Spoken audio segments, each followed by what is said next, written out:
Hey everyone, it's Nurse Sarah, and in this video, I'm going to do a review over the STI known as Trichomoniasis. Now, whenever you get done watching this video, don't forget to access the free quiz that will test you on this material. So let's get started. Trichomoniasis is caused by a protozoan parasite called Trichomonas Vaginalis. And here's an example of what it looks like.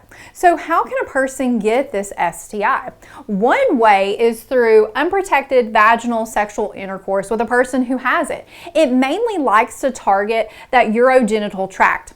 It can also be spread during pregnancy, particularly that delivery part. So if the baby is delivered vaginally, they can come into contact with this, which is hanging out in their urogenital tract. It can get in the eyes, leading to congenital conjunctivitis.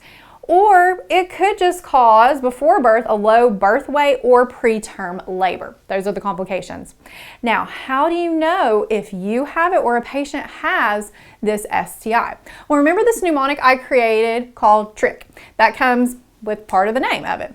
So T is for thick, foamy discharge with a foul odor. This discharge is going to be like greenish or yellowish in color. R is redness. Whenever we're talking about redness, it could be the area, your urogenital tract, but particularly in women, if you do a vaginal exam on them and you look at the cervix will be extremely red and have like this strawberry-like appearance to it, similar to this little drawing here. And then we have I for itchy. C is for cramping in that lower abdomen, and then H, it hurts during intercourse and urination. Now let's talk about the screening and the treatment for this STI, and it's per the CDC's guidelines. For screening, it's currently not part of routine screening. It's really recommended if your patient's having those signs and symptoms that we talked about in that Trich mnemonic, so that's why it's really important you ask your patient about those signs and symptoms, and if they do have them, they get screened so they can get treated for it. And also if they're high risk. What does it mean if they're high risk? What are you looking for? Well, if they have multiple sex partners, they currently have an STI or they recently have, that increases the risk dramatically of having this as well.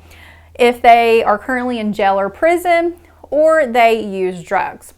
Now, what is the treatment? Let's say your patient has it. What can be prescribed for them? Again, this is for pregnant and non-pregnant patients. The main treatment is metronidazole. This brand name is Flagyl. This is going to go in here and knock out this protozoan parasite. Now, some things you want to really remember about this, and you want to educate your patient. They will love you for this if you educate them so they won't get sick.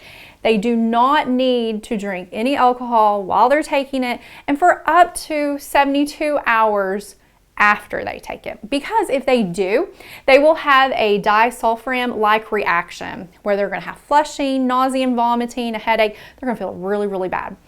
Some other education that you want to provide to them to help prevent the transmission and reinfection is that they need to know that they're not to have any type of sexual intercourse until 7 days after completing that full medication course of their Flagyl.